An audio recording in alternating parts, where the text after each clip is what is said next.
Well, welcome. I am very grateful to be here. I left Jerusalem at about 9 o'clock yesterday morning and traveled via Amman and Doha. And I'm very grateful to be here with you today. My name is Reverend Dr. May Elise Cannon. I'm the co-chair of the Global Academic Council for International Religious Freedom for the Secretariat.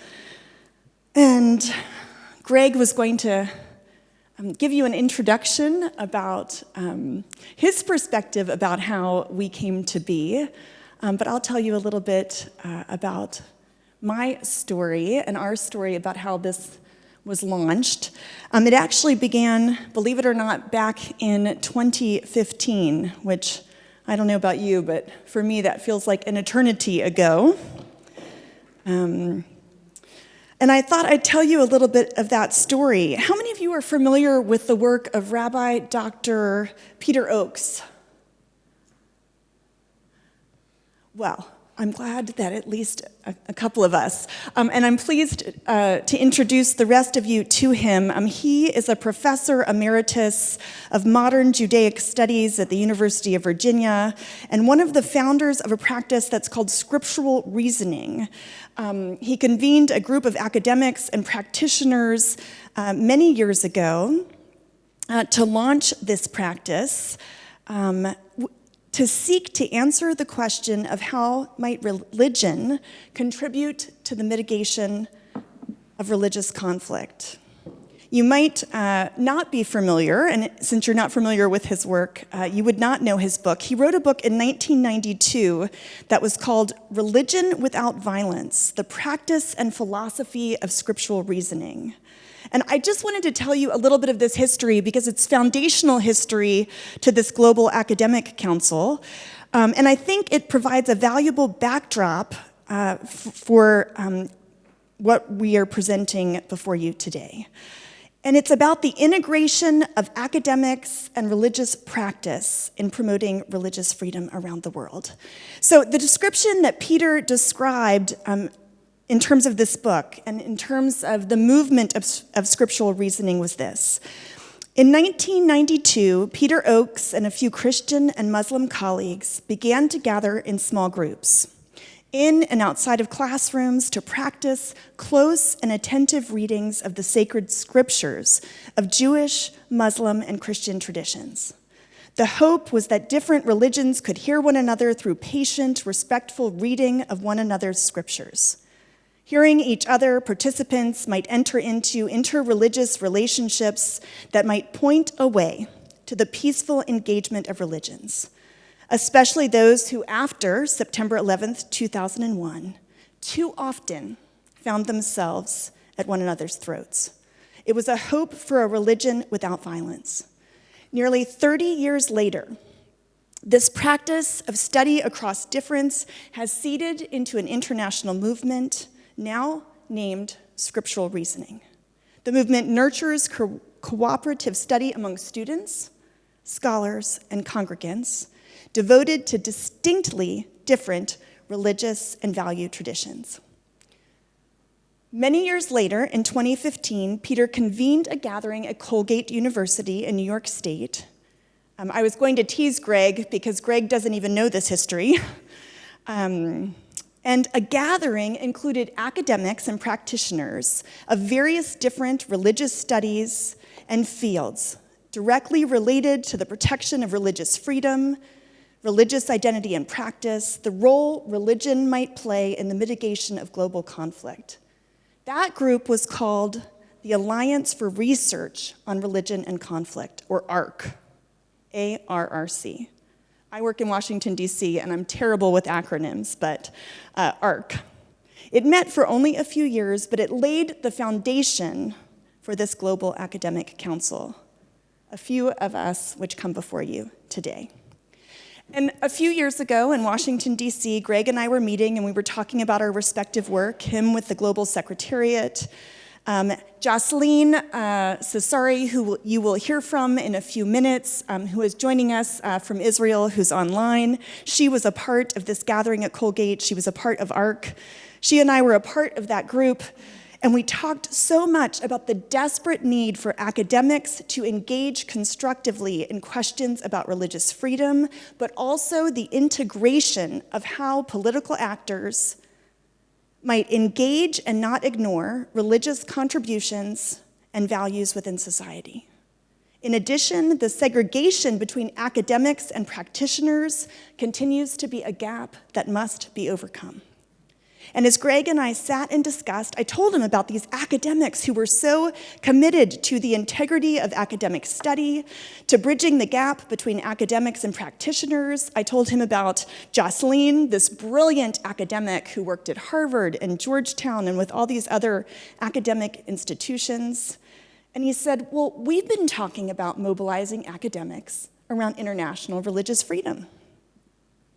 And that became the seed that birthed the International Religious Freedom Secretariat Global Academic Council that we're presenting to you today. And so I'm very pleased to introduce, with my co-chair, Jocelyne, the esteemed global academics that represent the Global Academic Council before you today. Another acronym, GAC, the Global Academic Council has a critical role in guiding policymakers and NGOs, non-government organizations, another acronym. Let's see how many we get through today. On matters of religious freedom, by focusing on areas we will be briefly addressing today, the GAC can ensure that discussions are well-informed, balanced, and holistic, reflective of nuanced realities of religious freedom in a contemporary world. It's our responsibility to provide clear, evidence-based guidance that upholds the principles of religious freedom and promotes a just and equitable society. Our goal is that our academic research and intentional engagement and intersection with practitioners on the ground will inform policies of international governments, create space and educate religious actors, both for the expression and protection of their own identities and ideals, and to learn about the respective practices and religious assumptions of others, and to research through landscaping and analysis the unique contributions civil society plays in terms of religious practices. We have a few key areas of focus that we want to look at in the year ahead, including clarifying terms and concepts, security and protections, post-9/11 context and religious freedom, and cross-tradition analysis.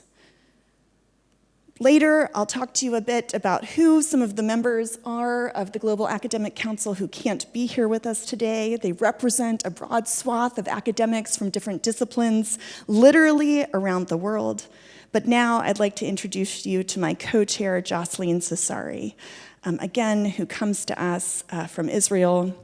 She most recently has been the J. Dermot Dunphy Visiting Professor of Religion, Violence, and Peacebuilding at Harvard Divinity School. She will discuss guidelines to create a mutually respectful platform and preserve the space to have these conversations, policy on truth over ideology and policy positions, our research agenda, and metrics.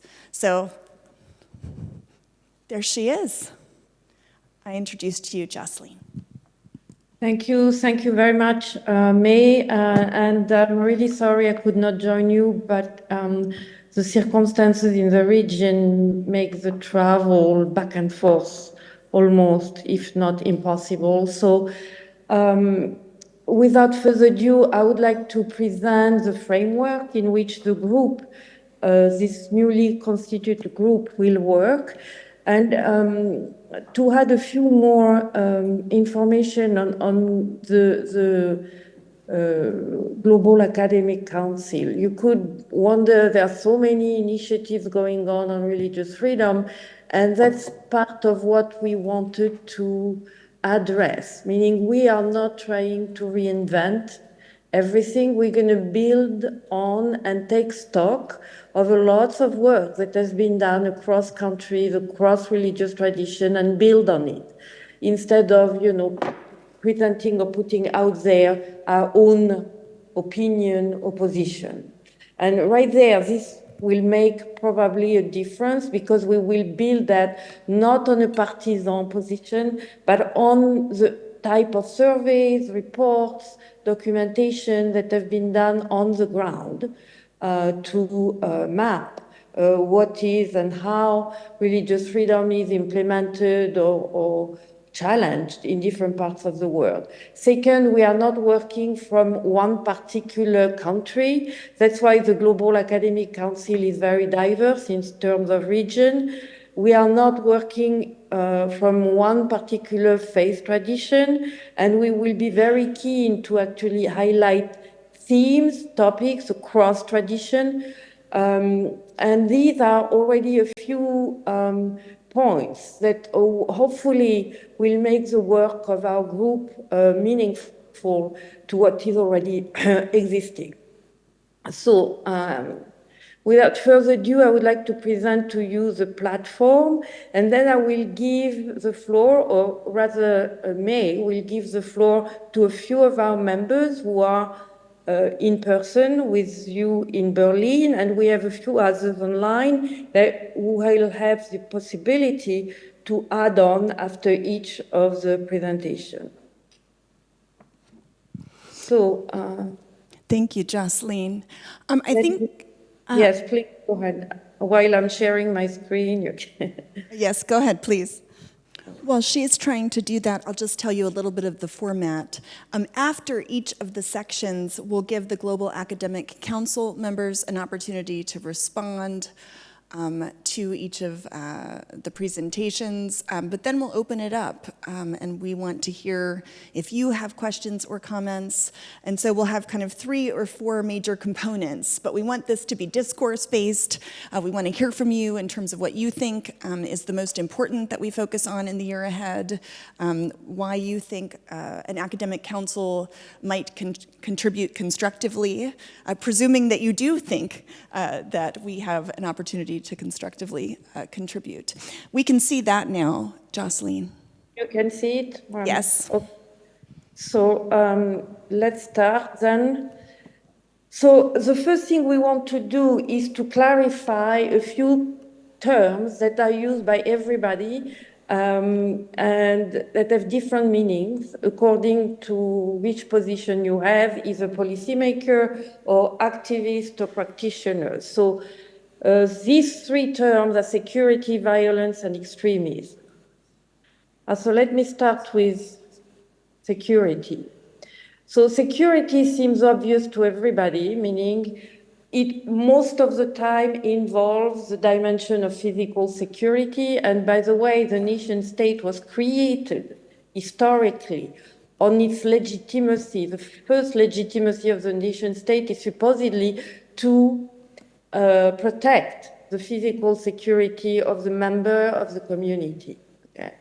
And that's how it is also and remains until now the only sovereign unit internationally and theoretically the only unit that can wage war. Also, we know that this right has been challenged across other groups, but the idea is first duty, physical security of the people under the state power. In the last 2 decades, and you are probably familiar with the document on human dignity by the UN, the term has taken more and more moral values and involve not anymore basic physical needs, but also culture, values, history, and religious freedom. So right there, we are facing a challenge, which is that once you said religious freedom, it's clear that it doesn't have the same meaning according to the different political understanding or context in which it is discussed or applied. For example, what is religious freedom for China? Religious freedom for China involves a strict control, if not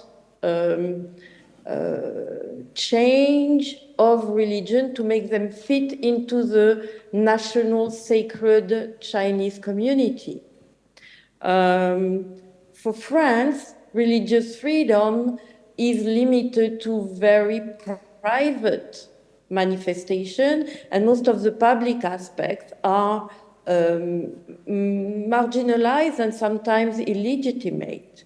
For the US, it's the opposite. Religious freedom means giving the capacity to citizens to exist as citizens and build their citizenship on their congregation. So right there, I can go on and on. But unfortunately, when you read a lot of the reports, it looks like, we are all talking about the same thing. So the work of this council will be to contextualize and present the challenge. Because if you do not unpack this challenge, we cannot understand why the hijab is a problem here and not there. So most of it now, when it comes to religious freedom, is about the status of religious visibilities.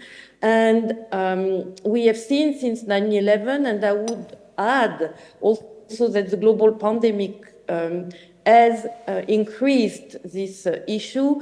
There is more and more religious freedom, religious practices restriction, because they are seen as uncivic, either because they claim violence or because they put at danger, again, the security of citizens. Think of the global pandemic. It was about avoiding the death of the fellow or co-citizen of the country.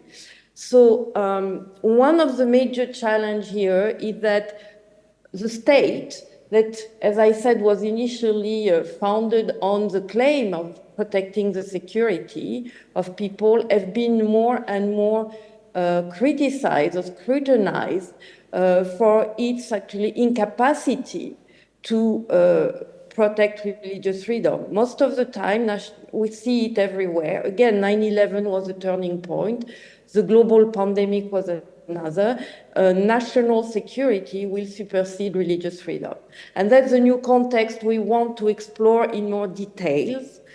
And so right there, we can already map, according to the private-public national security versus protection of citizens, you can already map a few of the challenges that will emerge.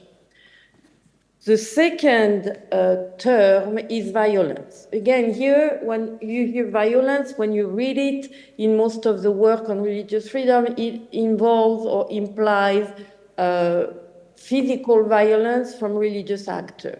The first thing that has to be clearly said is that political violence is as intense, if not more, than religious violence.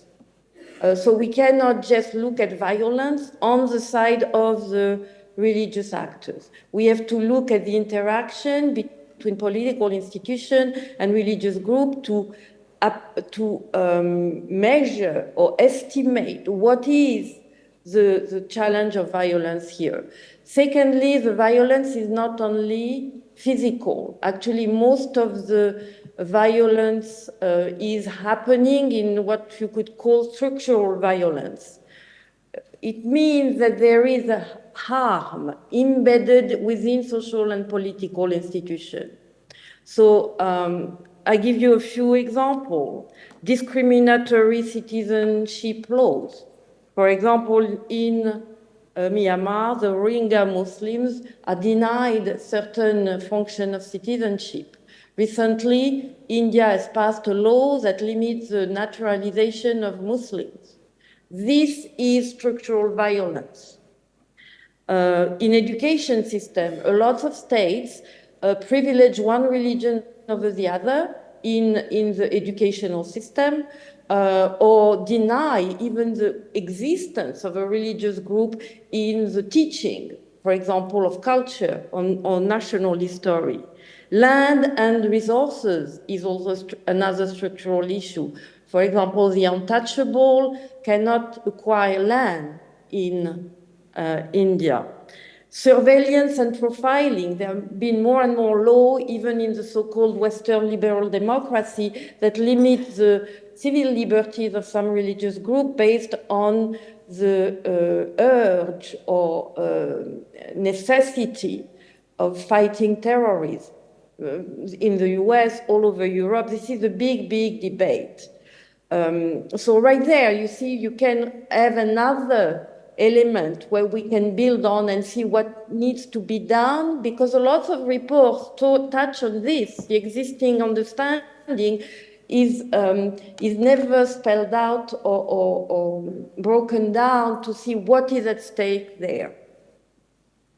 And this has profound effect on religious freedom, not only of one particular group. It can be a minority, sometimes it's more than a minority, it's all religious groups that are affected. But if we don't take this into account, we cannot just discuss about violence and religious group. And again, it goes back to the idea that this structural violence sometimes lead to rebellion or protest from one particular religious group. So it's not that their religious tradition is inherently violent, it's that there is a structural situation that will trigger some kind of reaction. The third term, again, is extremism. That is lots, very, very common and very present in lots of the work done on religious freedom. And here we want to make sure that we also differentiate different elements, a few elements. First, extremism doesn't inherently involve the use of violence. Think of most of the conservative religious groups, from Amish to Salafi to Haredi. They have a tendency to reject the society around them, but they are not violent. They have a counter project of life, but it doesn't involve automatically violence. And I think it's important to make this distinction. However, in their surrounding, because of the security issue I mentioned, sometimes this religious extremism will be conflated with violent extremism. That has been the case. For example, think of the laws against hijab and niqab. It can be a practice that connotates this rejection of society. It doesn't mean automatically that people are terrorists. Nevertheless, a lot of laws have been passed on the ground of security to ban the hijab or the niqab. In India, you have also what's called anti-conversion law, in the sense that the violence is seen if someone converts for marriage reasons. This is seen as an attack of one religious group over the other. So it conflates the extremism of violence or reaction to a particular legal situation with a religious group. On the other hand, violence can emerge from non-extremist contexts when individuals or groups are driven by socioeconomic grievances. But this will be read as a religious extremism. I'm thinking of lots of suburban riots in the UK, in France, that were performed or put forward by young people from a Muslim background, but it was because they are marginalized as citizens, not because they are Muslim, but it was read as a Muslim rebellion. That's one way. The Sudan riots of 2018, 2019 were triggered by economic issues, but the response of the state was to crack down more on the Christian component of the Sudanese society. So that is the kind of thing, again, that has to be unpacked. So what we are trying to do is, in fact, to look at this intersection of security, extremism, violence, and religious freedom. And so I'm going to stop here because I already have taken too much time. And I would like to give, May, with your help, the floor to some of our colleagues in the council that will touch on each of these aspects. And after they talk, members of the council who are online will have the opportunity to also say a few words, and then we open the floor to the audience. Thank you for your attention. Thank you, Jocelyne. We'll start, if any of the Global Academic Council members in the room would like to respond or offer comment or questions of clarification to Jocelyne. And if you do, if you would be so kind as to introduce yourselves.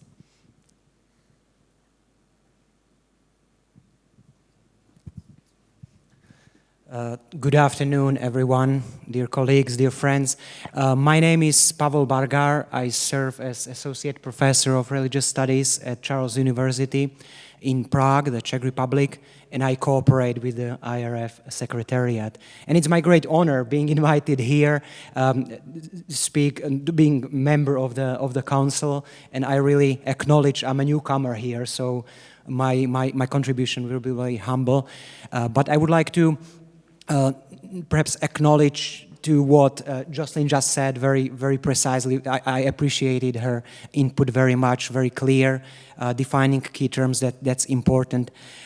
From the context I'm coming in, that is Central European perspective, I think that I can resonate with very much to what Jocelyne was saying, and the role of history plays a great role there.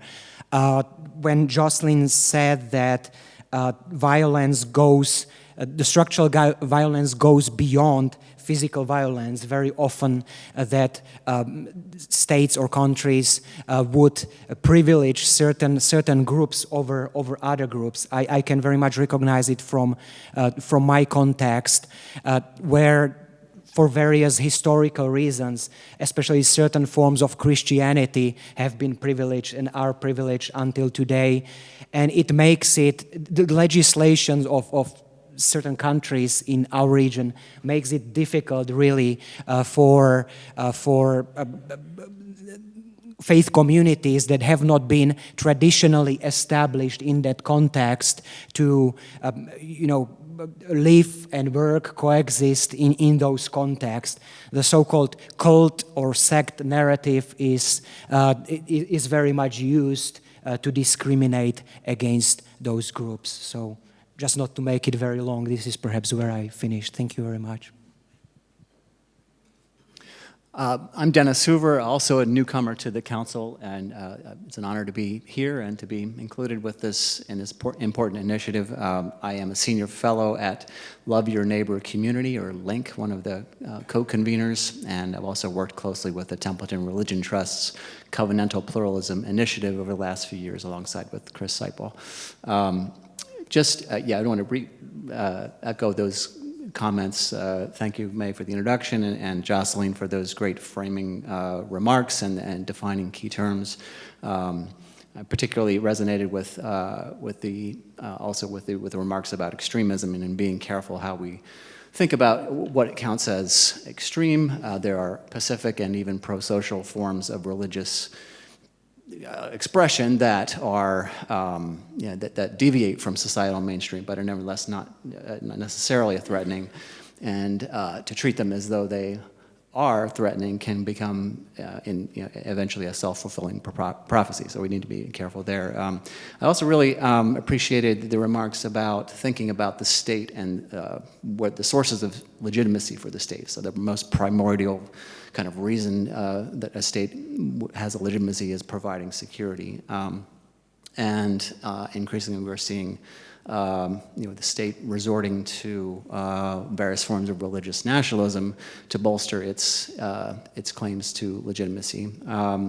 And so religious freedom runs, it's a strong counter-narrative to that a state's legitimacy in the long term, its own self-interest is best served by supporting religious freedom for all, that citizen loyalties to the state will, in the long run, be most stable under an environment of freedom and fairness for everybody, of every religion and worldview. So, I think I'm excited about the possibilities for future research, looking specifically at that question of how the linkages between religious freedom and state legitimacy and security.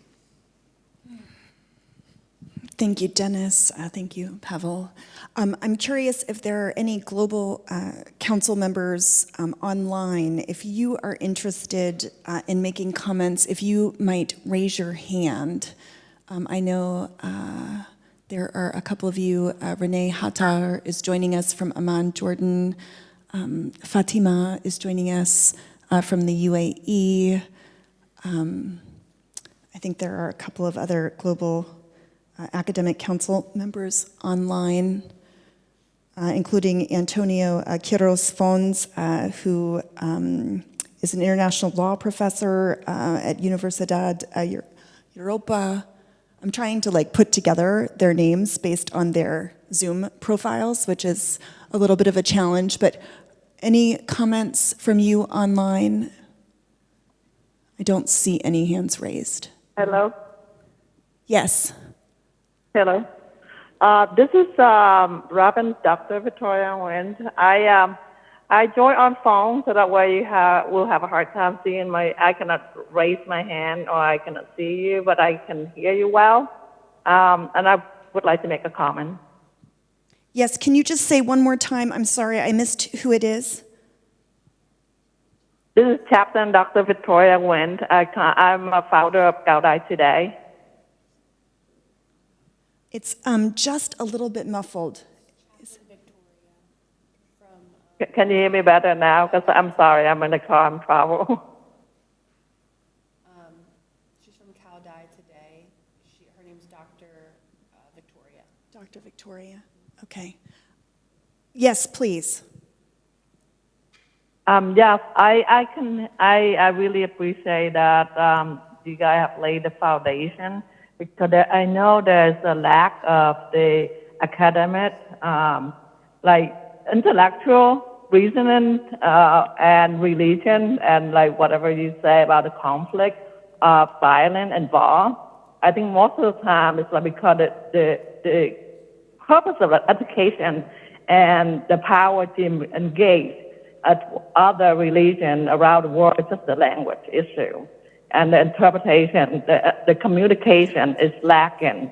And that's where people be manipulated and using that system. So I really hope that we will have more of promote in the language issue, because I think everybody in this room probably speak one or two more than bilingual. And you know that the cultural literacy is very important beyond the spiritual and religion literacy. So I hope that this council will come together with that in mind, that we need to promote the literacy on cultural and spiritual as well as religion. So that's just my input for what I just hear so far. Thank you so much. Thank you. Cultural and spiritual literacy is what I heard you articulate. It was a little bit fuzzy, but I think that we captured the heart of what you were seeking to communicate. Thank you. Anyone in the room who has a question or comment to Jocelyne or the initial presentations before we continue? Yes, please. And if you would introduce yourself. Hello, my name is Nathan Weininger. I'm the Chief of Public Affairs at the U.S. Commission on International Religious Freedom.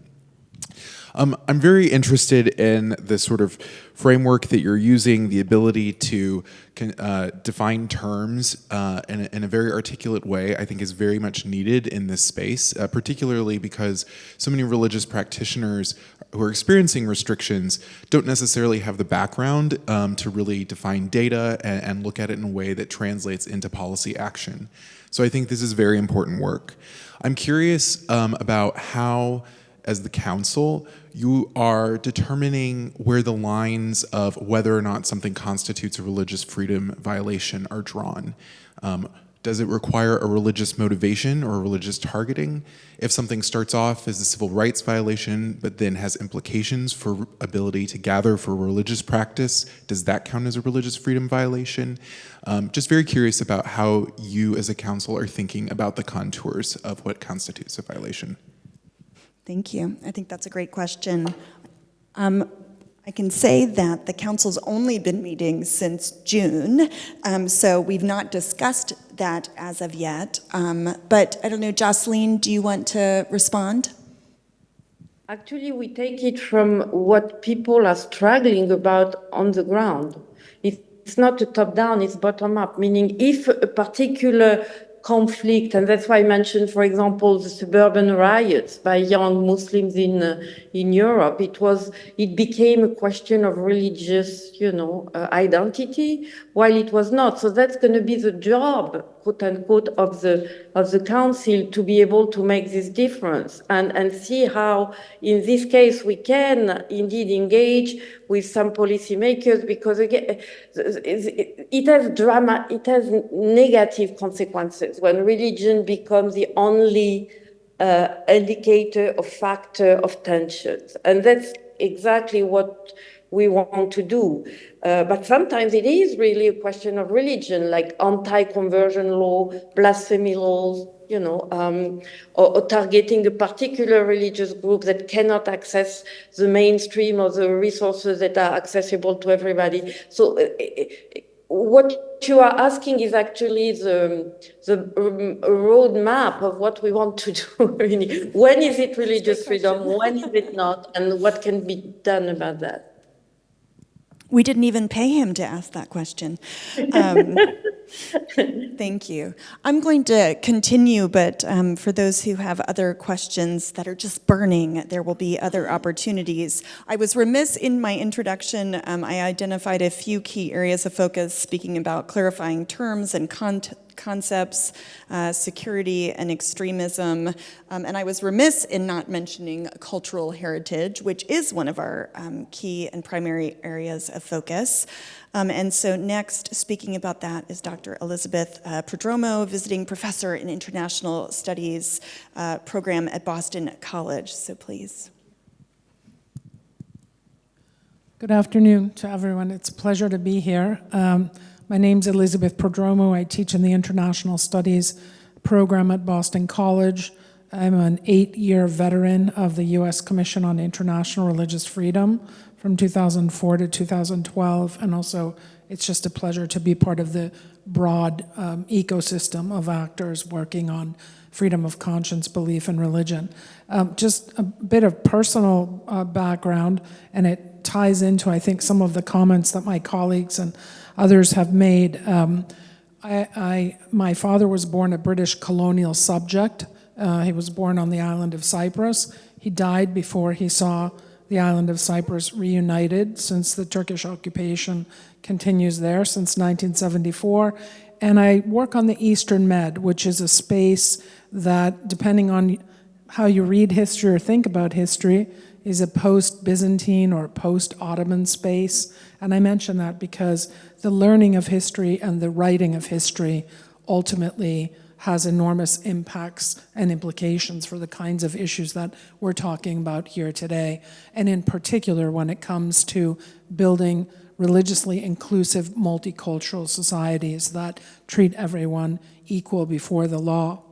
I work also in particular on the intersection of Eastern Christianity and Islam, and this is another thing, just again by way of introduction for our council, I think that we've spoken a lot about the need to deconstruct faith traditions and to realize that there is enormous diversity and pluralism within faith traditions, and that diversity itself oftentimes produces violations within faith traditions when it comes to freedom of conscience, belief, and religion as much as across. So these are just some points of introduction, and what I'm going to do is spend my, I think, 10 minutes, right? 10 minutes talking about the intersection of FORB, freedom of religion or belief, and the protection of cultural and religious heritage. And I want to make 3 broad points. First, I'd like to talk a little bit about areas of academic research and scholarship and programming that deserve, I think, development, or at least consideration for developing. Secondly, I'd like to say a little bit about the need for a whole-of-government approach that includes a multi-agency, multi-ministerial approach to the intersection of freedom of conscience, belief, and religion, and cultural heritage. And then third, I want to just say something about maybe the need to identify some key institutional actors and spaces. And by that I mean international and multilateral spaces and actors who can work productively, I hope, with impact on a positive correlation between FORB on the one hand and cultural heritage, cultural and religious heritage protection on the other. So in terms, and please flag me, okay, because I failed to set my alarm clock, okay. In terms of the first point, that is the academic space and the scholarship and programming that is or is not happening when it comes to the FORB cultural heritage intersection. I would say that there's a great need for systematic exploration of the intersections between international legal standards and institutional contexts in which FORB and cultural heritage are related. And also that includes a systematic exploration of the legislative and administrative models and best practices that can generate a positive correlation between high levels of freedom of religion or belief and high levels of protection of cultural and religious heritage. So that's the first. The second, I think that, again, we need to grow research that focuses on the intersection of FORB and cultural heritage protection under conditions absent active conflict and or war. Unfortunately, there's a plethora of examples around the world today where we have current active conflicts that show how cultural heritage, both tangible and intangible, is being targeted for destruction or erasure. And these correlate, of course, to violations of freedom of religion or belief. And some examples: Russia's war in Ukraine, the Israel war in Gaza, the Sudanese civil war. There are a whole host of examples that we can use, but there's far less attention that's paid to conditions absent active violence, where serious and pernicious state policies aim to destroy cultural and religious heritage, and those are accompanied by violations of freedom of conscience, belief, and religion. And again, there are a whole host of examples. I mentioned, Turkish-occupied Cyprus. I could speak to what's happened, the damage to the Hagia Sophia and the Hora Church since their reversion to mosque status. And there are a whole host of other examples. These are ones which I know especially well. Third area of academic research and programming, I think there's a need for us to do a much better job at distinguishing the difference between, but the relationship between tangible and intangible forms of cultural heritage. In the academic space, the research on cultural heritage tends to focus on tangible cultural heritage, so sites, buildings, immovable properties, to use that language. But that has come at the expense of focusing on the linkages to intangible forms of religious and cultural heritage, all the practices that go along with and are centered around, and the economies located around those physical sites. So the distinction between cultural heritage and its tangible and intangible forms, and then the links to freedom of religion or belief. And here I would say freedom of belief, freedom of assembly, freedom of speech, property rights regimes for ownership and maintenance of religious sites, and as I mentioned, the economies that go along with those tangible sites. That includes also trade and vocational and artisanal training in order to sustain local practices. An example of that, for example, mother-of-pearl carving and woodworking in Palestine and Syria, and also education and the transmission through oral traditions of religious communities, practices, memories, and the way those are related to tangible heritage. So mapping, again, cultural, tangible and intangible heritage, and then also the direct links to types of freedom of religion or belief. As I mentioned, speech, belief, assembly, worship, property rights, etc. The next area of academic research, memory studies, which I think helps speak to and amplify the relationship between FORB and cultural heritage. We see a turn in the memory studies field away from the singular focus on trauma, understandably on trauma, where violations of freedom of religion or belief have also resulted in the elimination of tangible and intangible heritage, but also towards a hope model. And I think this is where faith leaders can be especially helpful by drawing on their own conceptual resources to talk about loss, but also hope at this intersection of FORB and heritage. So I'll stop here on the first piece. On the second point, when it comes to a whole of government approach, here I would go back to something that my colleague Dr. Cesari mentioned at the beginning, which is the need to engage and bring together three sets of stakeholders in any government when it comes to the linkage between FORB and cultural heritage. And there I would say it's the human rights and religious freedom practitioners or experts. It's the security experts, those who work on hard and soft and increasingly sharp security, digital forms of security. And then finally, those who work on economic development.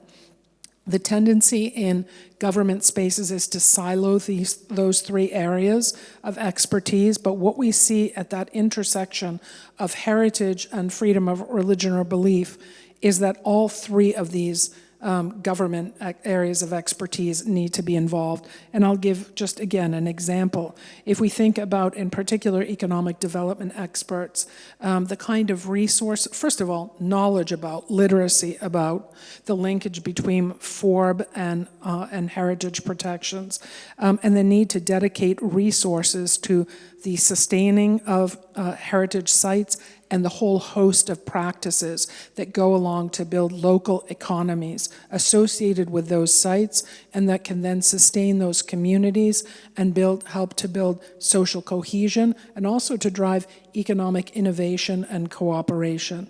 When it comes to security, again, the security communities needs to recognize that it's at the intersection of freedom of religion or belief and cultural heritage that we oftentimes see the beginning of the degradation of human security environments, which then bring the decline of hard security environments.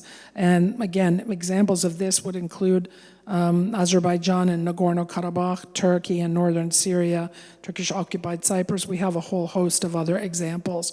But again, getting these three, human rights and religious freedom, security community and economic development expertise in government speaking to each other and working together to recognize that if there are synergies, positive synergies between FORB and heritage protection, that's a gain for the overall security environment.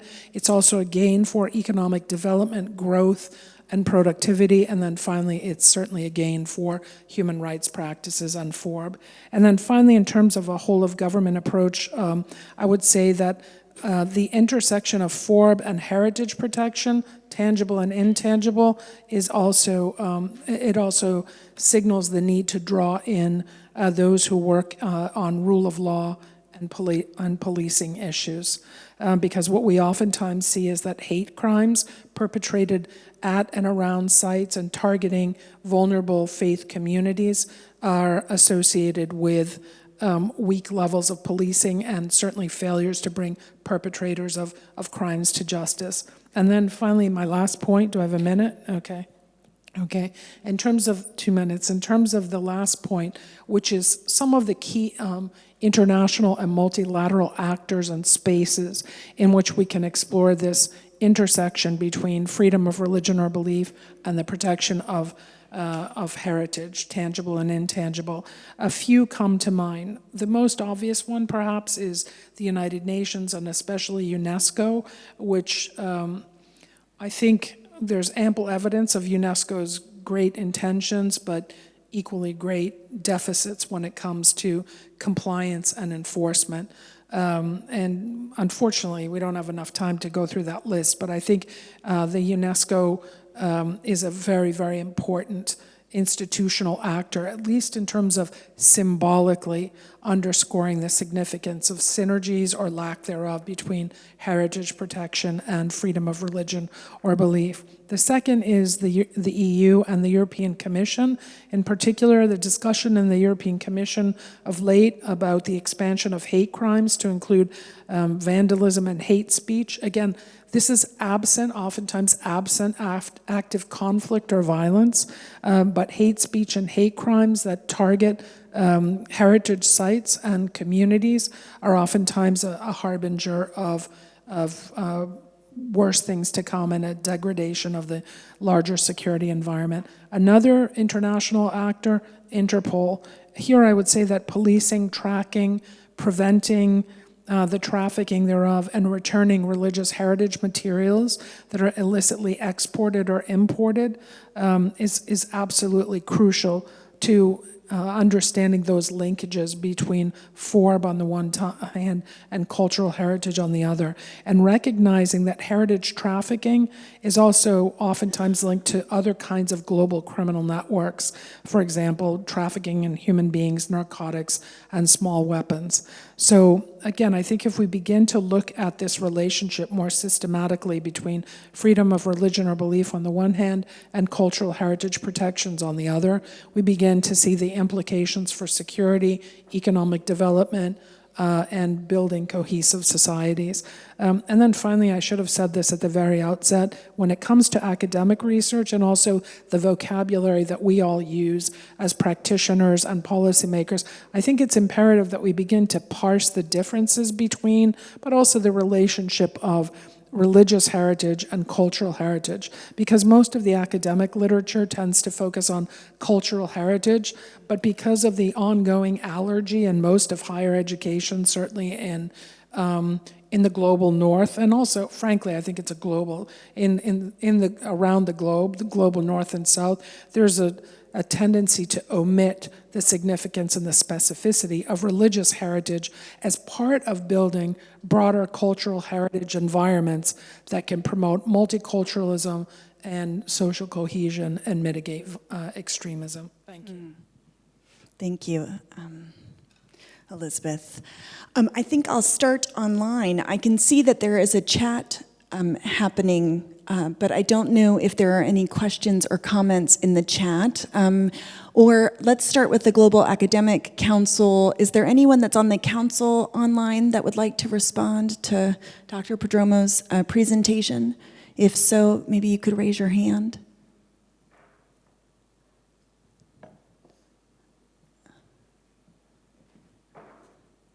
How about anyone here? If I may add something, what Dr. Prodromo is saying is key because it's an element of the violence that I didn't mention right away. It's not only structural violence, of course it is in this case, but it's also symbolic violence in the sense that even if people are not killed, their ontological identity of what makes them member of a community is killed. And this kind of symbolic violence, I would like to say, can trigger a lot of physical violence. People are ready to die for that. So that's a very, very important element. And as Dr. Prodromo said, we have not paid enough. Thank you. Thank you. Dr. Bargar? Thank you very much, Dr. Prodromo. That was wonderful, just like Dr. Cesari before. Very clear, very multifaceted. I appreciated your account. And as you were speaking, it actually triggered another kind of dimension, again, reflecting from my Central European perspective on that. I've been thinking when happened that there's a relation actually between cultural heritage and freedom of religion when religion itself is introduced as cultural heritage. What I have in mind here is this so-called narrative of certain values, Christian values, or whatever context you're talking about, this kind of rehashing of alliances between throne and altar for the purpose of othering certain religious groups who do not fit into this. So this is more from kind of like hermeneutic of suspicion perspective, but and I very much appreciate what you're saying, but there is also this negative dimension of when religion itself, certain faith tradition is introduced as a cultural heritage, as a normative cultural heritage, and whoever does not belong to that just does not fit at any target it is uttered. So thank you. Please. One comment to add, thinking about the linkages between the various forms of unequal treatment of religious groups and actual violence downstream of that. Some of the more interesting findings in empirical studies of terrorism has to do with majoritarian terrorism, where you look at the relationship between government favoritism for a religion and not just the number of terrorist incidents, but who's committing the terrorist attacks. And so there's data available, global comparative, that systematically measures the extent of government favoritism and then also the number of terrorist incidents and whether it was a member of the majority religion committing the terrorist act. And of course, they find a pretty robust relationship there, that government favoritism breeds a culture of feelings of entitlement and of environments of impunity that embolden factions of the majority faith actually to commit acts of violence in this way. So I think it just underscores the point of unequal treatment of religion is not a minor thing in terms of the violations of religious freedom. It can really lead to significant security problems amongst others.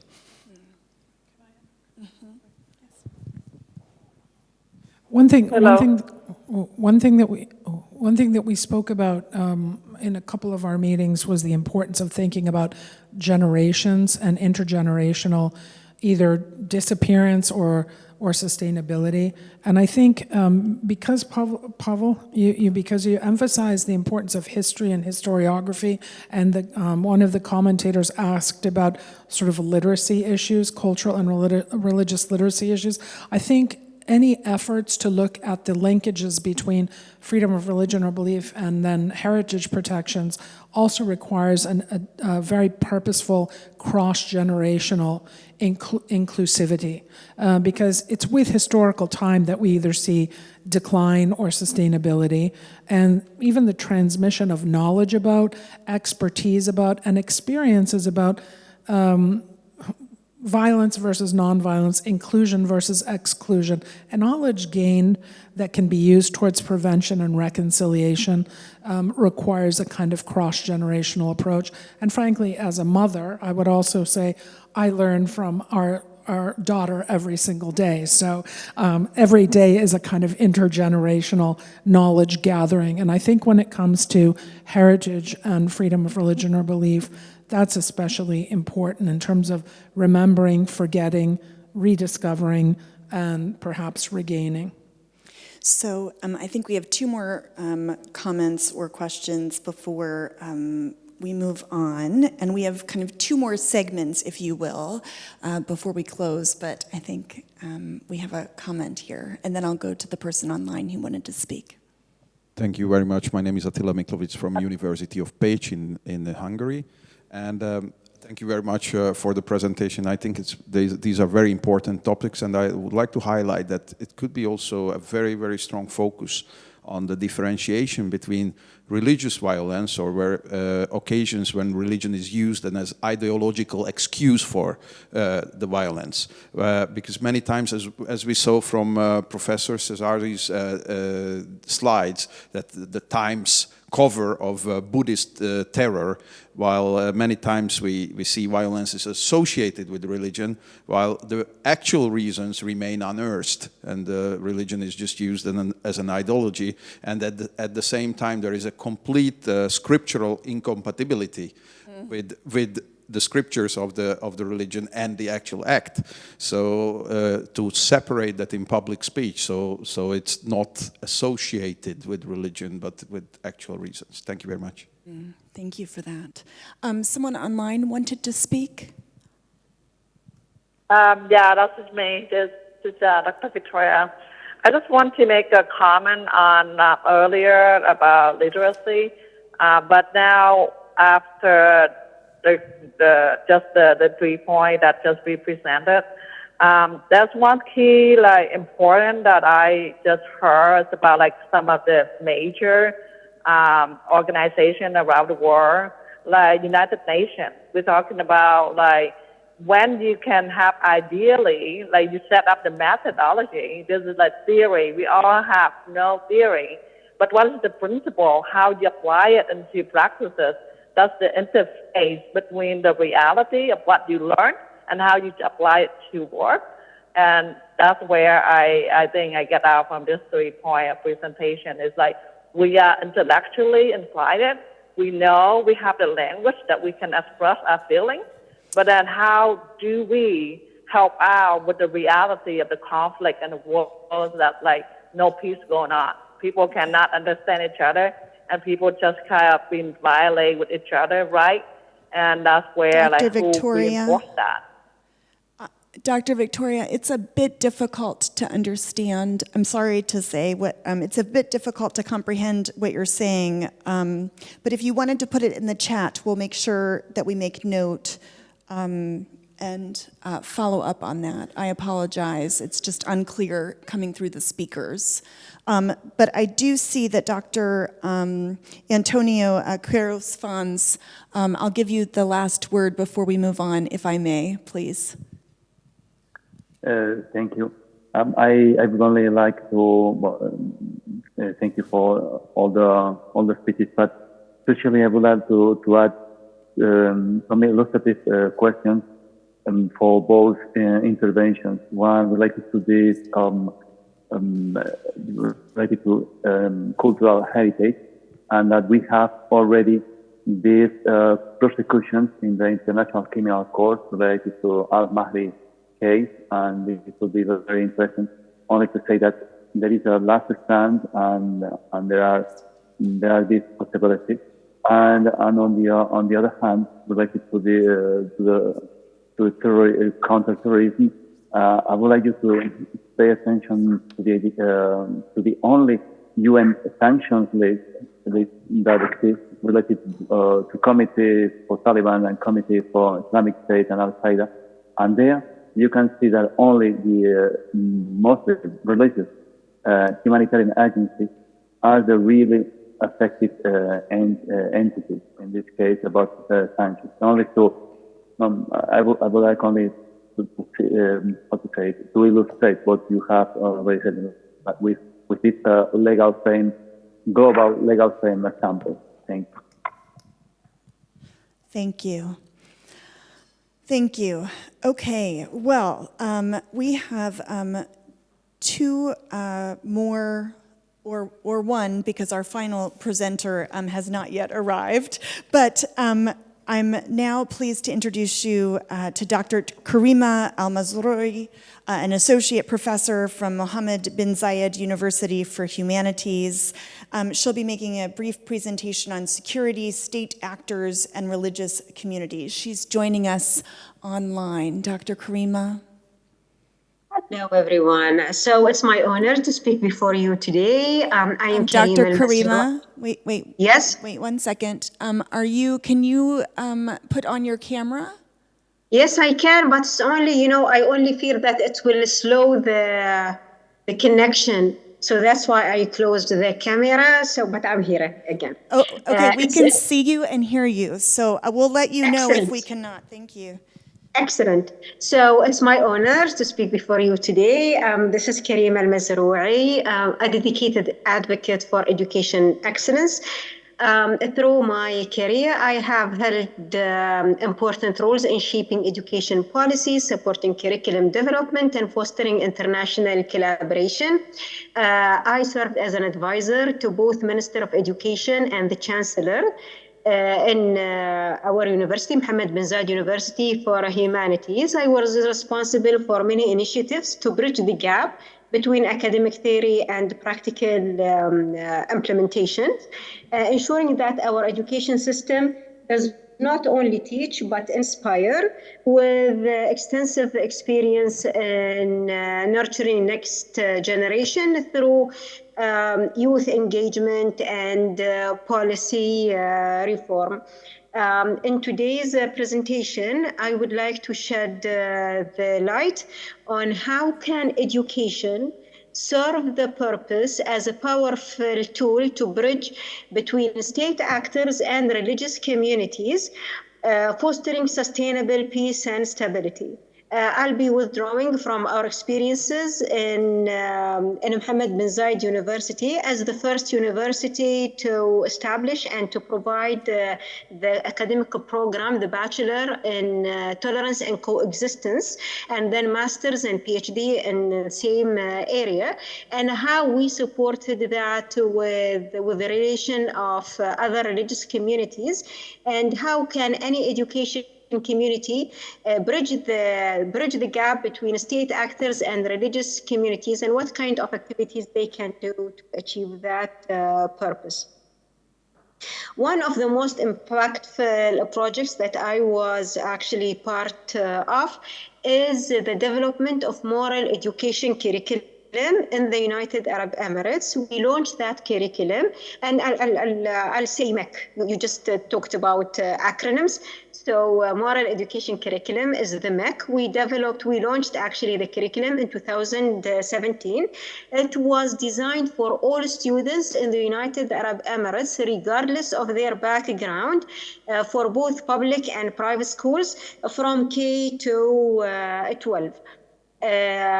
Reaching over 600,000 students annually. It was co-developed with educators, state officials, and community leaders. The aim of MEC was to instill values such as tolerance, respect, civic responsibility. And what makes MEC very unique is the ability to harmonize universal principles with cultural and religious context, making it relevant to both state education policies and the religious teachings, although it was a secular subject. How actually MEC was able to bridge the gap through the shared values approach, since we had a unified framework that resonates both with secular and religious communities, and through impactful outcomes. So according to Ministry of Education, 78% of the students, of the teachers, reported that curriculum improved the students' attitudes toward cultural and religious diversity. Moreover, independent evaluation showed that 35% reduction happened due to MEC in cases of bullying and exclusion in school implementation, highlighting its success in creating more inclusive environment.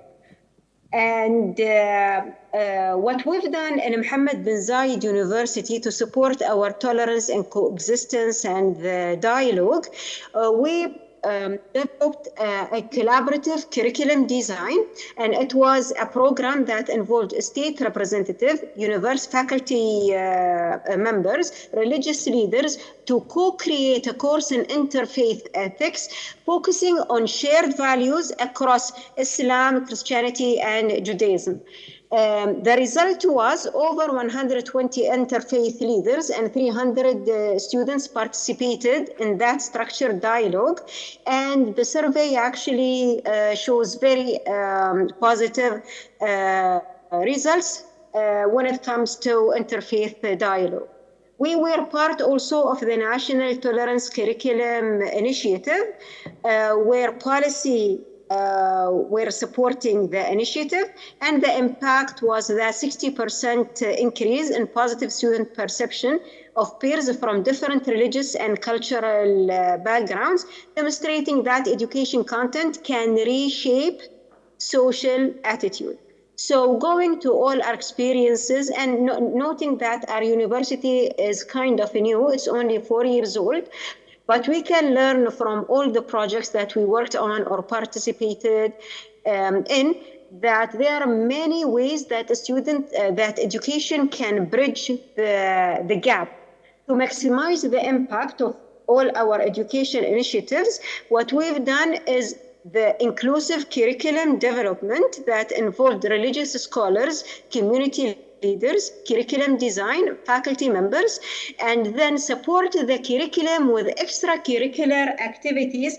And that we were very much rich in providing our students with extracurricular activities. We want them to live the experiences themselves. So we offered for them many actually youth circles that they can be part of, where they can meet and sit with other students from different backgrounds, do sometimes some scripture reasoning, or doing some a global issue discussion when it comes to famine or other starvation or other global crisis that brings everyone's together on the table to talk. And one thing will lead to other.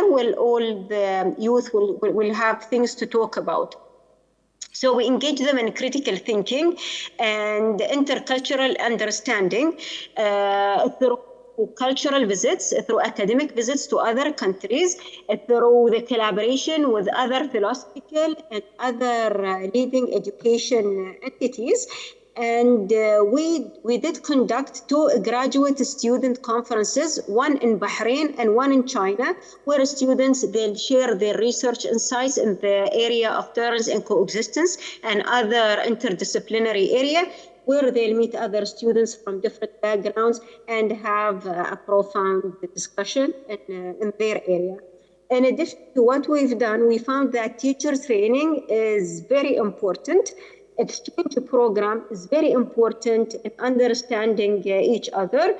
And as Dr. Elizabeth mentioned, academic research plays a crucial role in bridging the gap of understanding between different disciplines and cultures, and bringing people together, especially in the research grants that we offer for other researchers as well. And we made sure in all our initiatives that community was there and the community was beyond schools. So we try to get people in our annual forum in peace education, and we held 2 of them, which we consider very, very important. To sum up, all the previous examples, they show that how education can serve as a neutral ground where state and religious actors can come together around shared values and objectives. And we saw the results of that, the students saw the results of that, and it's translated into curriculum and extracurricular activities and many MOUs and many exchange programs. And all these examples created inclusive educational policies, and that involved all stakeholders and government educators and religious communities that all came into one table. And this is how education can transcend any ideological divides and build sustainable peace. Thank you very much for having me today and for the chance to contribute our experiences. Thank you, Dr. Karima. I appreciate that very much. I'll open it up for responses or questions or comments to Dr. Karima's presentation.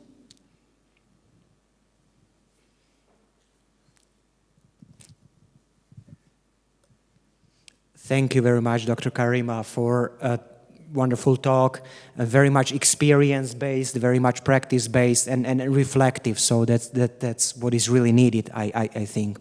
Again, reflecting that from my perspective and experience, I think there are many religious communities who think of themselves as self-sufficient and kind of contained, also with regard to education, and that is a major challenge, I think, major obstacle. I think it's really important that we get involved in interreligious education, theological education, education of clergy, but also of people on a grassroots, and especially in a context where members of a certain religious communities doesn't have so much exposure and experience with the actual living people of other religions. So yeah, thank you once again. That's my reflection on that. Thank you. Thank you very much. I'll go to Dr. Scott Gustafson, who works with me as an ad hoc member of the Global Academic Council. Thank you. Hello, everyone joining from Michigan today. Dr. Krima, thank you for your presentation. I was reflecting as you were talking on some of the work, intergroup contact theory, and I wondered if maybe you could tell us your reflections. As you observed your study in the group you were describing, do you think much of the outcomes were attributed to a knowledge acquisition or primarily the relational aspect, exposure to different people and those relationships? And I'm not meaning to pit those two against each other, but I do find the combination of both relational new relationships with people from different backgrounds and the idea of knowledge and education to be quite compelling. I wonder if you might reflect on that a bit. Actually, the answer is both. These experiences actually are real experiences where you get your students into a gradual engagement. So getting them from books into reality. So these are mainly student-led events where students are experiencing the knowledge and trying what they know, being face on face with their knowledge, with their skills, with what they believe in, and how to practice that into reality. And I think through the initiatives that we carried, the education visits or the exchange, they offered non-confrontational spaces of interaction, helping these communities of our students actually value what they have and value what others have, and finding a way in the middle to communicate with each other. Fascinating. Thank you. Thank you. Anyone in the room who has a question or reflection that they would like to share in response to Dr. Karima's presentation? If I may, can you hear me? Yes, thank you, Jocelyne. So, as you may recall, education will be a key point in the work we want to do, first in mapping what does exist on this question of education, and it goes beyond religious literacy. It is about, indeed, the connection between state initiative and religious communities. And the most important point for us is the relation between the two, not so much the content of some of the curriculum. It's important, but it's not the way that we can appreciate the influence of talking about the freedom of different religious communities in different contexts, because sometimes it's very nice on paper, but it doesn't automatically reflect in the behavior, I would not say of the people automatically, of the citizen, but sometimes even in state policies. So that is something we have to look into across different cases. Again, we're not going to cover the whole world or globe, but there are lots of work that has been done already in different parts of the world, and we want to build on that to propose a new agenda, which is something that May and I will talk at the wrap-up of this session. So education is really key in this structural violence that we are trying to investigate. Exactly, Jocelyne. And I totally believe that if you want to change any society, if you want to change anything, the education is the vehicle. And actually, what you have just mentioned is very important. The relation between education and religious communities lies actually in the ability to nurture informed, open-minded individuals who can uphold their values while contributing to dialogue and coexistence. And that education acts as a catalyst in integrating religious groups into societal framework without diminishing their identities. So that supports actually what you have just mentioned and what Elizabeth mentioned before me. Thank you. Thank you, Dr. Karima. Thank you for those who offered comments. I'll move on to the next point of discussion. We won't as much have a presentation. We were supposed to be hearing from Dr. Ludovic Lado Tanalu. I hope that all of you have the opportunity to meet him. He is en route. He's the director of both the Center for Study and Training for Development and the Business School at the Center for Study and Training for Development that's based in Chad, but he has not yet arrived. His point of discussion was to be on post-9/11 context of religious freedom. But unfortunately, because of his travels, it precludes him from being able to be here with us to make his presentation. I thought I would offer just very brief remarks, and then if there are... We actually have a question in the chat. Oh, we do. Okay, yes. So we do have a limited amount of time and a few more things to do. So I think if Dr. Karima, maybe you could respond in the chat. That's what we'll do with that, just because we have several other things to do and limited time. But to make some brief remarks on the post-9/11 context of religious freedom, one of the things we wanted to be sure to talk about and to express today is our commitment as a global academic council to prevent or our commitment to work against the polarization of identities and the false bifurcation or to work against the exclusion of religious entities and to work against false binaries, that no religious identity is ever completely monolithic. And so, one of the results, certainly in the United States after September 11th, 2001, was a response that resulted in deep patriotism. I can remember in the days after 9/11 seeing more American flags, than I ever have in my entire lifetime, and a deep unification within the country. But one of the other results was a view towards people of the Muslim faith that associated, there were many, many acts of hatred and acts of bigotry towards people who practice Islam as their personal, faith tradition. And so we wanted to be sure to talk about the context of religious freedom post 9/11.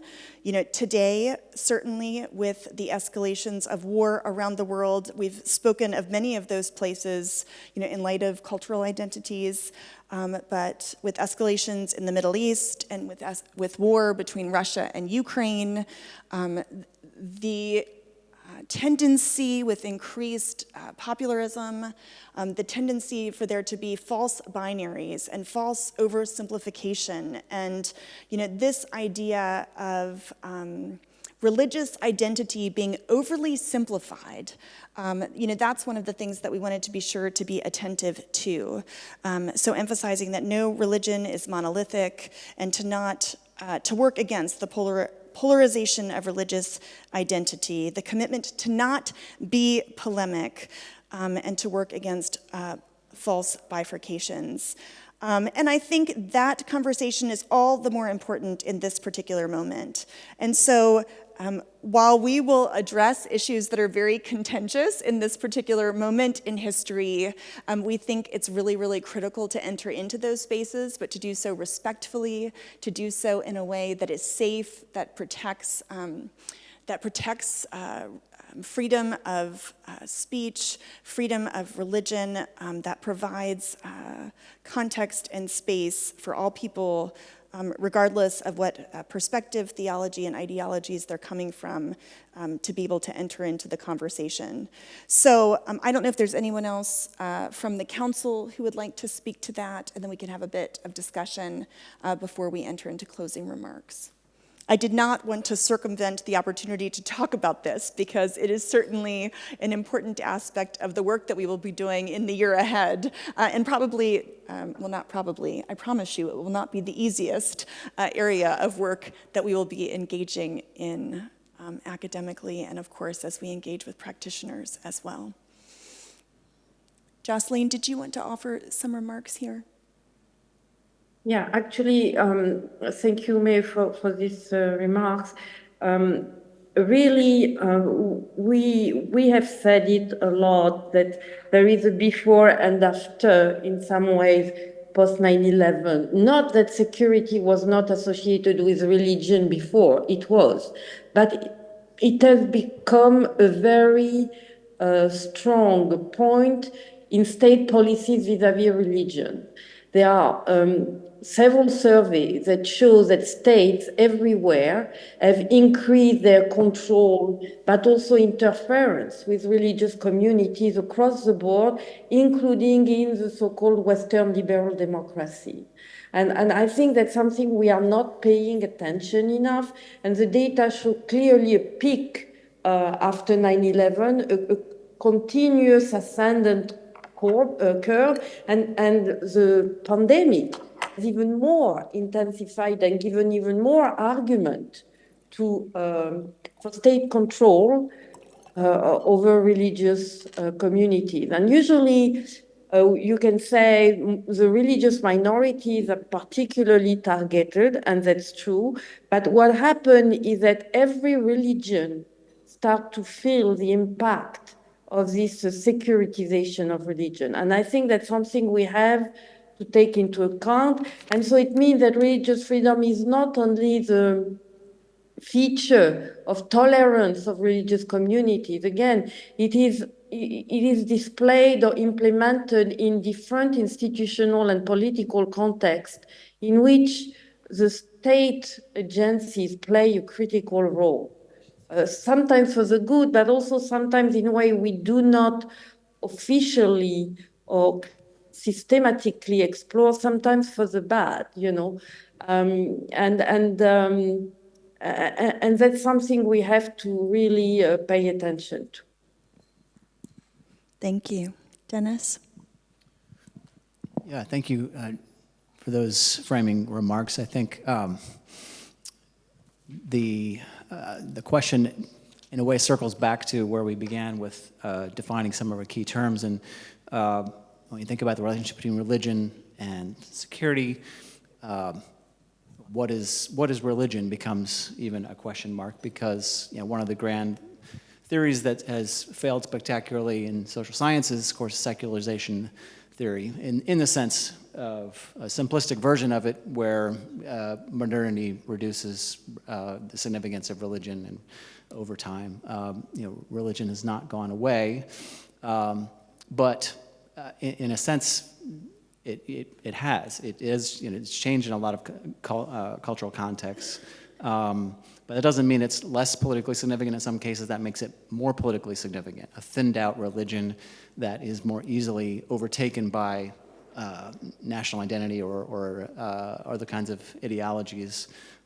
So religion continues to exist in some cases, but as a sort of riding alongside other cultural or national identities that are really driving things, and that can be more dangerous. So in some, especially interfaith contexts, there's often calls for moderation, that what we're after is religious moderation. And in a sense, that's true, but on another way of looking at it, we need more religion, not less. We need religion to actually rediscover its own independent moral authority, and so that there's a clear differentiation between religious identity and religious moral reasoning and these broader state interests and ideologies of nationalism. Thank you. I see the microphone in a couple different places. Are there comments or questions in the room? Yes, please. And if you'd introduce yourself. Okay. Good afternoon, everybody. Thank you very much. It's grateful to be here, and I am really happy to learn that there is an academic organization which addresses the issues of religious freedom and tolerance. This is very important for me as a member of the Christian community in Iraq, where there are Chaldeans, Syrians, and Assyrians there. my community has been through a series of acts of violence, and to start with the modern history of Iraq, back in the 20s of the last century, there was the massacre of Cesari in 1933. This was followed by 1961 in the aftermath of the Kurdish uprising, in which the whole Christian, some 300 Christian villages were all displaced from their places in northern Iraq. Again, this was followed also by the massacre of Soria back in 1969. And then in the aftermath of the last regime change in 2006, 1,500 Christian families were displaced in the region of the plain of Nineveh, especially in the city of Mosul. And then after that, this was followed by the attack of ISIS of the Christian community in the plain of Nineveh, whereby the whole population of Christians was displaced from that area. This is very important for me, and I'm happy to learn that because it was only yesterday that I knew about this meeting, and my friend Nadine told me about this, and I'm really thrilled, and I'm really happy. So that's why I only have a few remarks to make about this. I'm also happy to announce that I belong to an academic institution. I teach English language in the Department of English, College of Arts, the Catholic University in Erbil. And I'm happy to announce that my university has also working hard to promote the values of coexistence and religious tolerance. We started back in 2015 with only some 30 students, and now we are growing slowly. After 8 years on, we are now more than 300. We have more than 300 students now. But in addition to its academic vision and mission, my university is also working hard to promote the values of religious tolerance in my university. So all our students come from different social and ethnic backgrounds, including Yazidis, Kakai, Muslims, and Arabs. And it is probably a very unique example of how it feels like to work in an academic institution like that, to be like one community with no distinction on basis of faith or other considerations. May I also say that we have started a new department of Eastern Studies, and we are looking forward to have partnership with the international community and academic organizations. We are seeking help to help us see how we can promote and develop this department, because we are having challenges regarding students and staff. So we are looking forward to your support. Thank you for your attention. Thank you. Thank you. Thank you very much. I think that there was someone whose hand was raised here, so we'll go here and then to the gentleman on the corner. Yes, please. Hello, everybody. I'm Janet at Buckingham. I wear a bunch of different hats for the purposes of this meeting. I'm with the International Institute for Religious Freedom, which is a think tank devoted to religious freedom. I'm also the editor of the International Journal for Religious Freedom. But that's not what I wanted to talk about. Among other things, as an academic, read a lot of books. And so I wondered if people were familiar with the Greece Project, Radicalization, Secularism, and the Governance of Religion.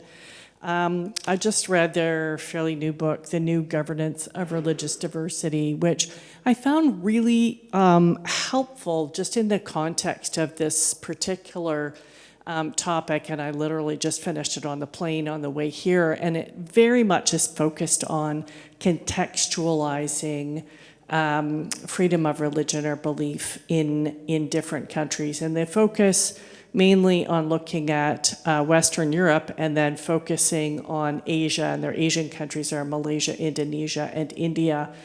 and looking at, religious nationalism, which has been rising and limiting the rights of religious minorities in various contexts.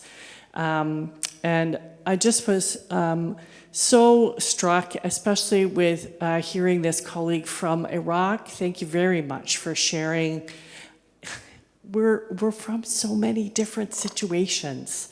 And in some places, the challenge is individualism, and in some places, it's religious nationalism, and in some places, it's militant secularism, and in some places, it's that everything is seen as collective and there's no room for individual freedom of conscience. And I so appreciate that this Global Academic Council has people from around the world and from so many different faith traditions, because we really need to contextualize. And this book really is trying to create a framework for understanding some things that might be helpful in a variety of different contexts.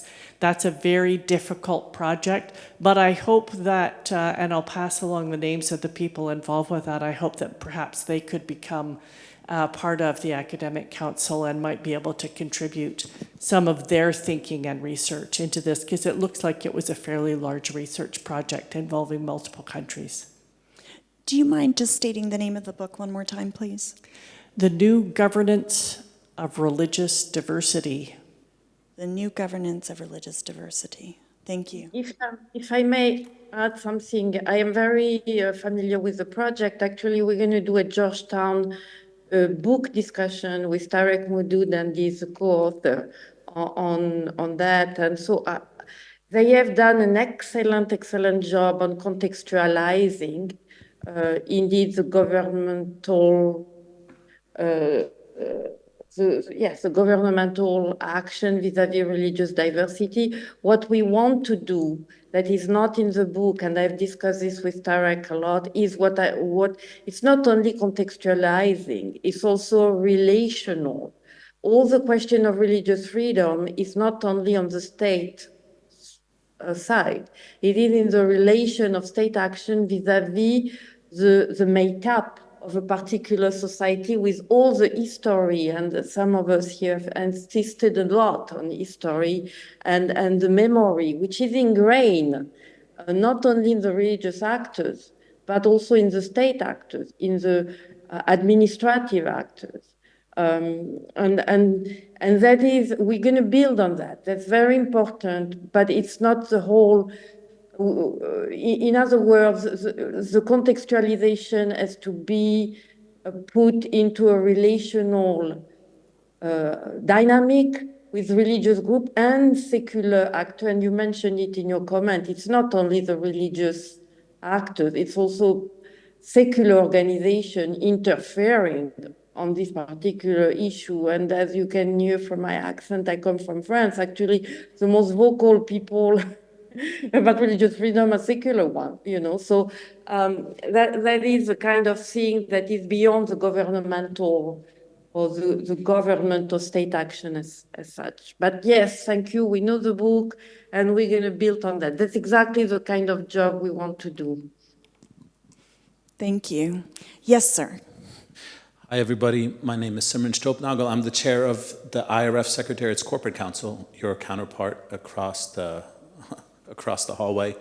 This, to me, was a very impressive and inspiring discussion, incredibly necessary.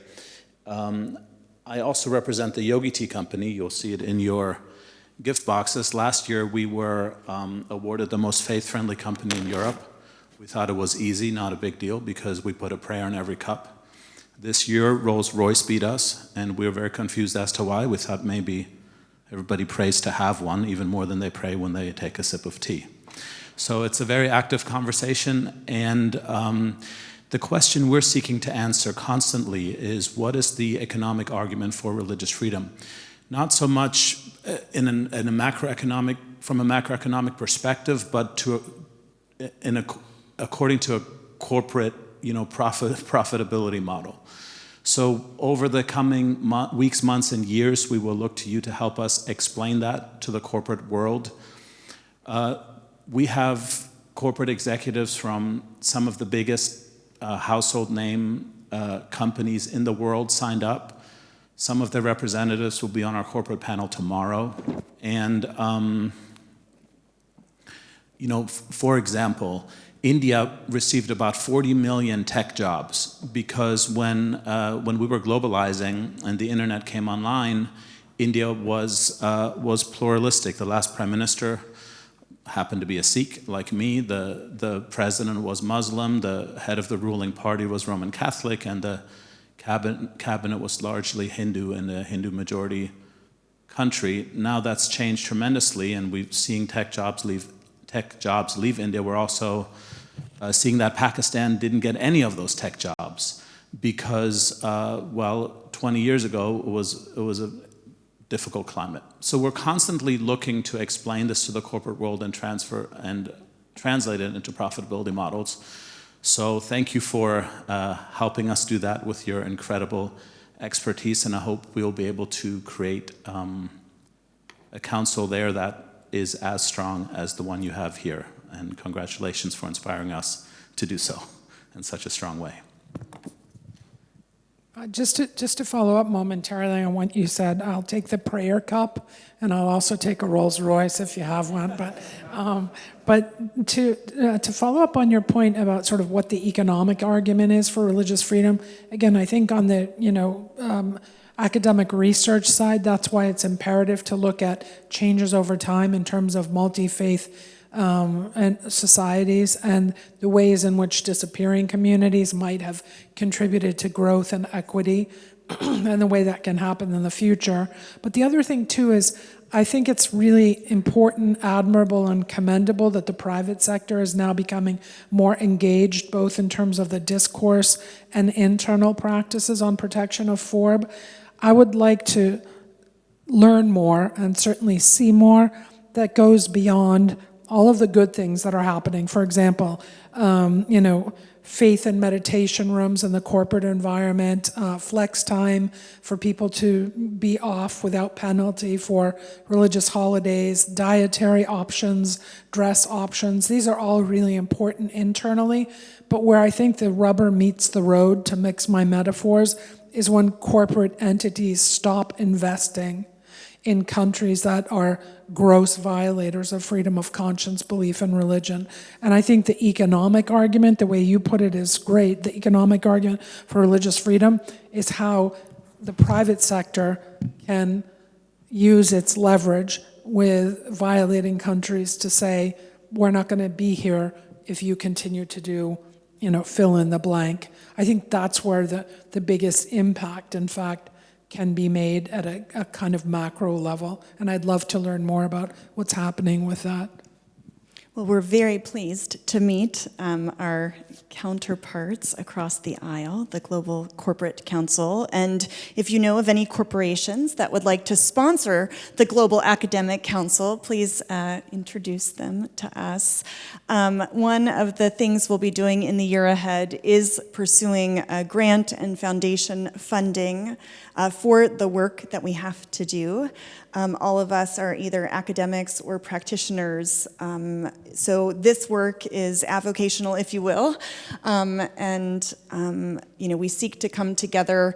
There were 3 or 4 people who were going to be physically present here, but were not able to be here because of global conflict.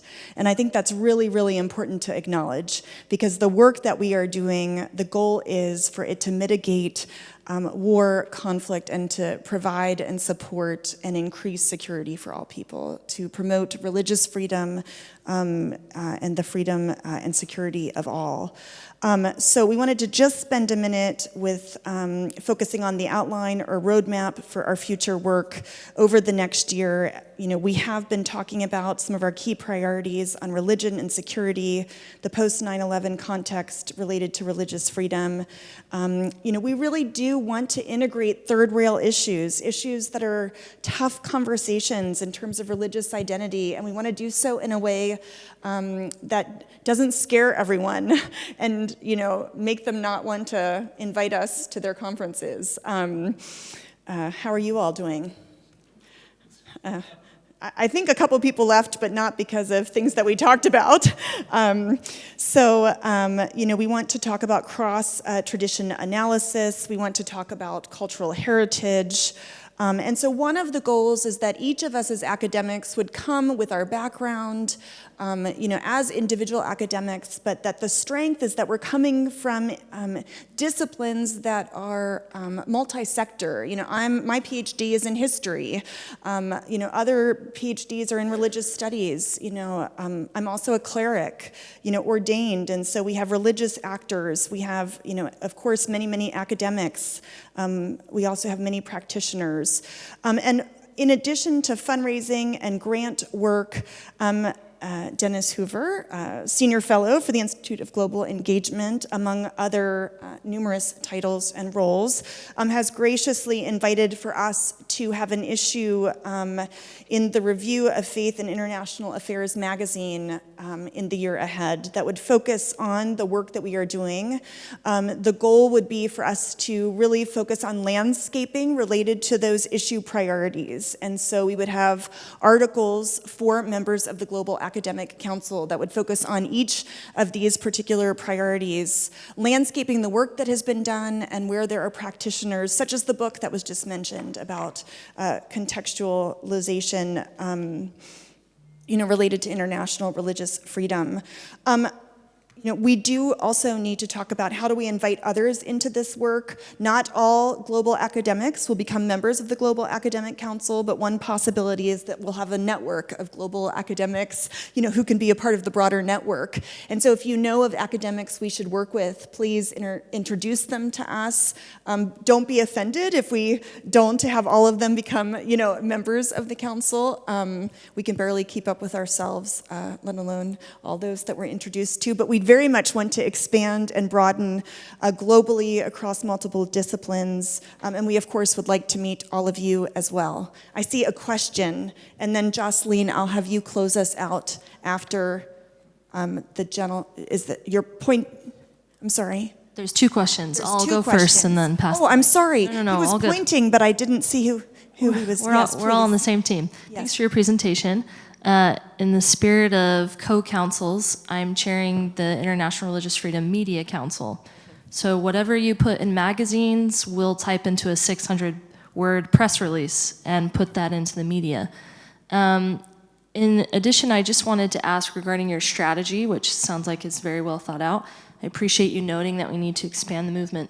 Do you have any plans or intentions to actually institutionalize the academic council with specific universities so that there are home bases, so to speak, for conferences, for guest scholars? I'm getting smiles from Elizabeth, so I'm assuming that's a yes.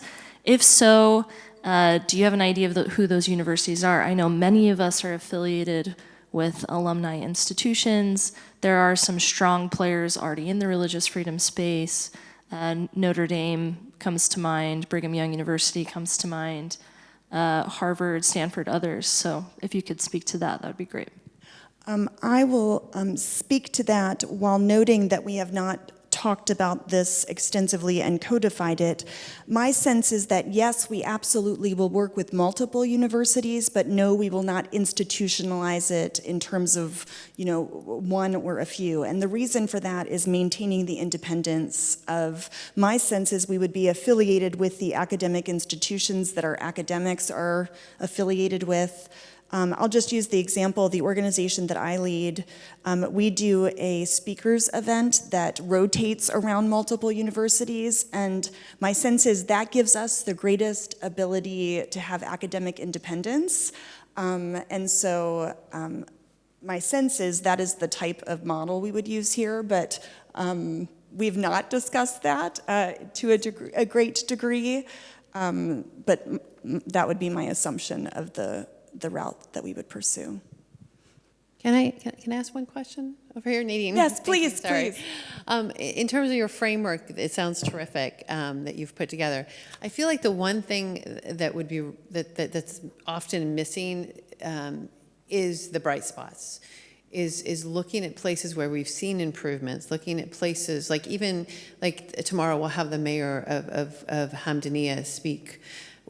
where they have built this like multi-ethnic, multi-religious community that actually does not have a problem with extremism in its borders. Now that outside they do, and same in Northeast Syria, but we've also seen places like Uzbekistan and Kazakhstan that have had improvements. Like, what are the threads that we could figure out? I mean, what can we learn from these places that have these unusual environments among some of the most difficult places in the world? And as an advocate, I can go in and give you all sorts of opinions. What I would love is some academics that don't have the bias I have to come in and start watching some of these places and start making those connections and documenting. And so I feel like that's if we're going to get to the point where we actually start moving the needle on religious freedom, because it deteriorates every year, I feel like identifying those places that are having improvements can help us figure out what that is.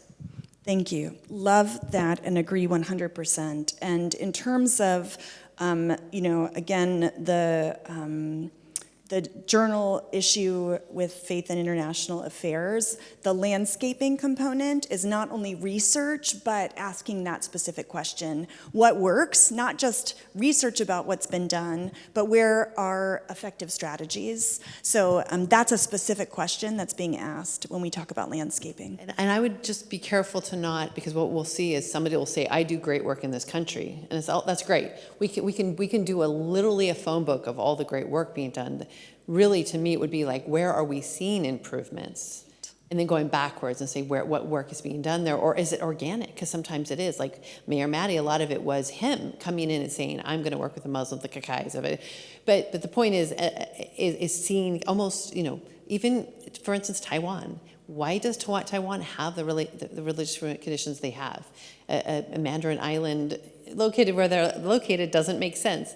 And it maybe wasn't somebody's work so much as it was all sorts of different environmental things that we could learn from, and that we can identify in other places and say, wait, they have similar, what can we do to, what I mean? So to me, that's more of even looking at where those places are and trying to have some academics that have that specialty to figure out, like, well, why are they different than these other places with the same conditions, but yet they ended up going towards religious freedom, they didn't.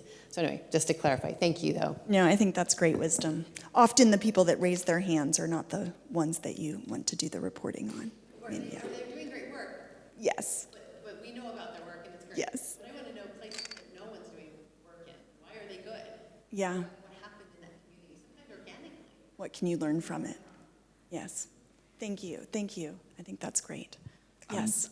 Mine is not a question, merely a comment, following on from the President.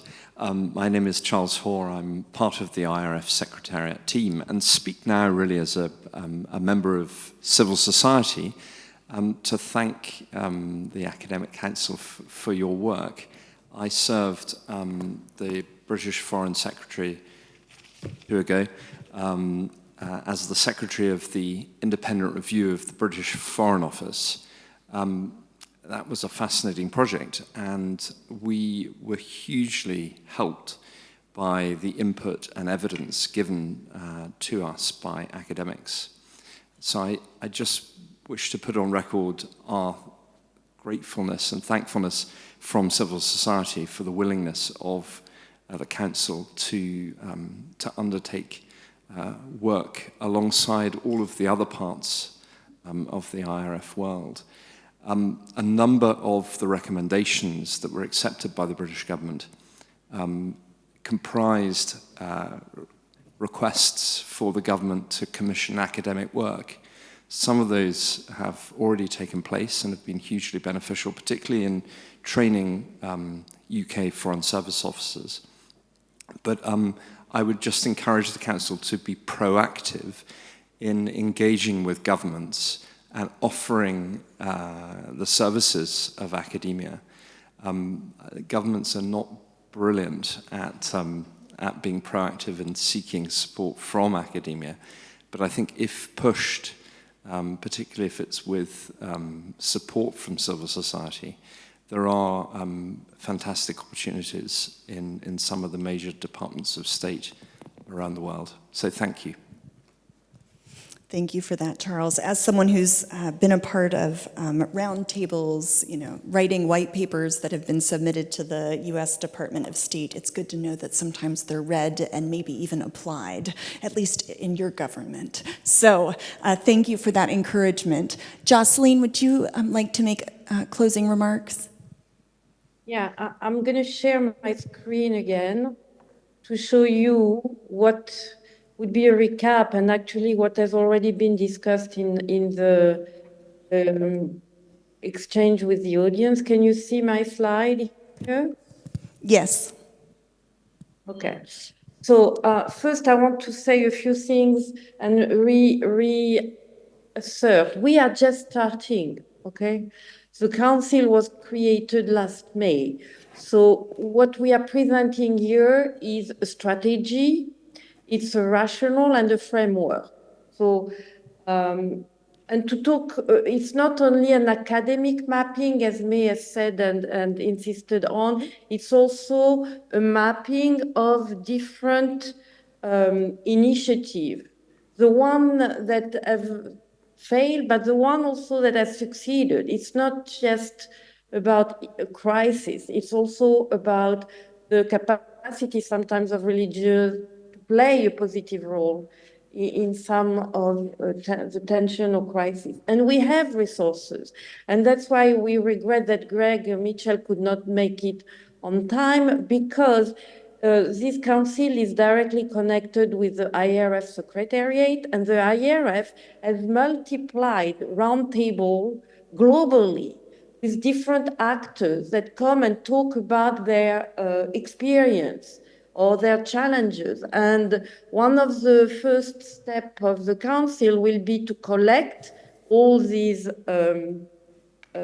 experiences, witnesses, and testimonies, and analyze them to identify also what are the blind spots, what has not been done, how does this connect with the academic work. But we cannot just do academic work here, okay?